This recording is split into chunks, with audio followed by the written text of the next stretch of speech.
everyone, welcome to another episode of rawradianthealth.com, and I'm Natasha St. Michael, and thank you so much for joining me. So today I'm going to give you guys 3 tips on how to stay on your diet, how to make lifestyle changes, and how to stick with it so that you reach your goals. So the first tip I've got for you is let's say you're getting onto a new, healthier diet and you're letting go of the junk food. What I want you to do is I want you to find your latest and greatest favorite food. We need to get excited about our food. If you're excited about what you're eating, it is going to make everything so much easier, right? So the whole thing is that you got to try out different fruits and vegetables or different recipes and find your favorite salad or find your favorite fruit. Find something that is healthy that you actually really love eating, and that when you eat it, you actually think to yourself, this is so good, this is better than the cooked version, or this is better than the junk food version, or this is like so much better than anything else I've ever had in my life. When you've got that favorite food and it's healthy, then every time you eat it, you feel great. You don't feel guilty, you don't feel deprived, you feel like on top of the world, and you're motivated to continue on. The second tip would be to connect with people that have the same goal. You want to surround yourself by at least one person that has the same goal as you, that is embarking on a similar journey as you are. Someone that you can connect to, somewhere where you can go to get the support you need, or even to support them. Because, you know, it's a give and take kind of relationship. But the main thing is that when you have someone that's doing it with you, it keeps you going, it keeps you motivated, it keeps you encouraged, and there's always just someone out there that understands.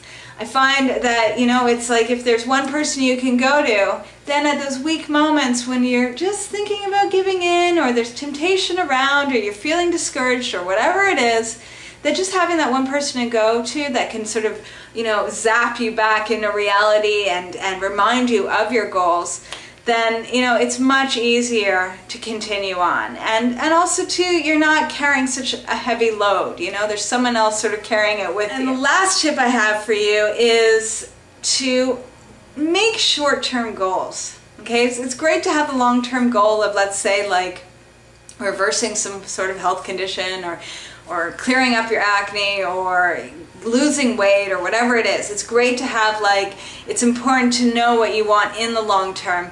But what's really important, and what helps people get through, is to think also more short term. And the reason why I stress this is that a lot of times when people are about to get on to a healthier lifestyle, and they're going to start eating good, healthy food, and they're going to start exercising and all of that, right? They're really excited about it, but then they start thinking about those things that they're going to leave behind, right? They start thinking, oh my goodness, like, I'm going to start this raw food diet, and it means I can no longer have my cake.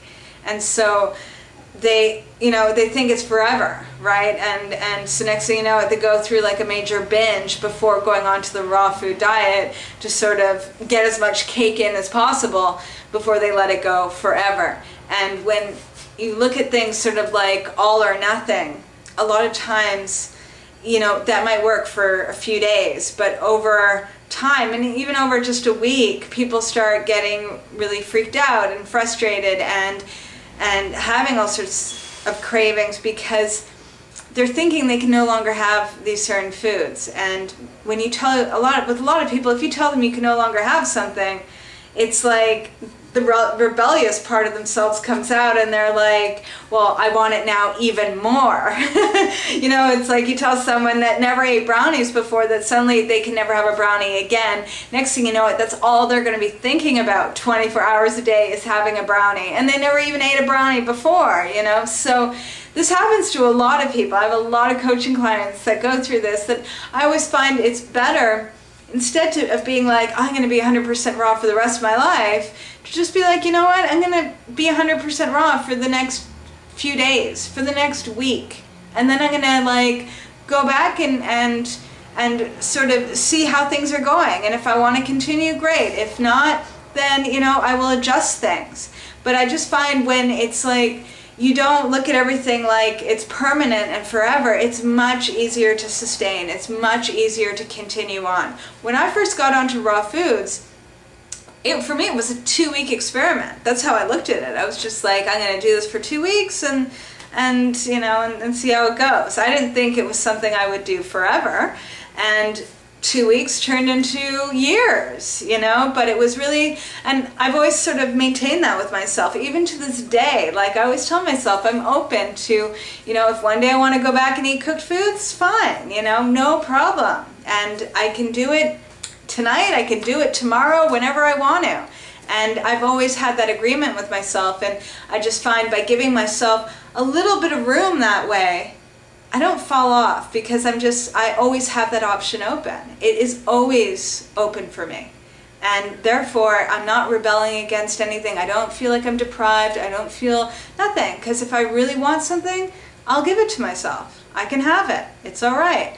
And I just find, looking at it that way, then I'm always choosing healthy things. I'm always on the path of, you know, just creating better things for my life, feeling better, living better, being happy and healthy. So those are my 3 tips for today. And I want to remind you guys, because Monday, it's the beginning of the 7-day raw food challenge. For all of you out there that want to try the raw food diet out, you don't know what to do, how to start, or even what to eat, got to get on to the 7-day raw food challenge, because pretty much once you sign up, you receive a PDF that explains to you everything you need to eat.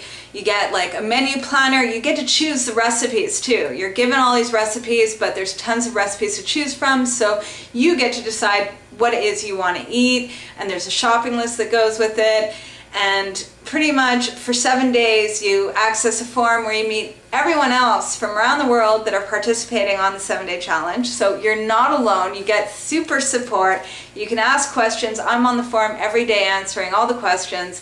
And there's daily videos too, from 20 to 40 minutes long, that take you through raw food nutrition and what to eat on the raw food diet, and all different elements and aspects of having a healthy diet and lifestyle. So everything from fitness and exercise to natural skincare to having a raw food kitchen and the appliances and the how-tos of everything. I mean, I go through it all. So by the end of the 7 days, you know how to have a balanced diet, you know what you're doing, you've also experienced what it's like to be doing raw food 7 days a week and making a routine for yourself, and at the same time you get the support, and you know, there's people to go to and ask questions and get the answers from, and it's just great. It's a lot of fun when like everyone's together doing it together. So if you're interested in joining, do sign up before Monday, because it starts August 23rd, and go to my website at www.rawradianthealth.com and click on Raw Food Challenge. Sign up there. I'm wishing you guys a fabulous day, everyone, and I will see you tomorrow. Bye.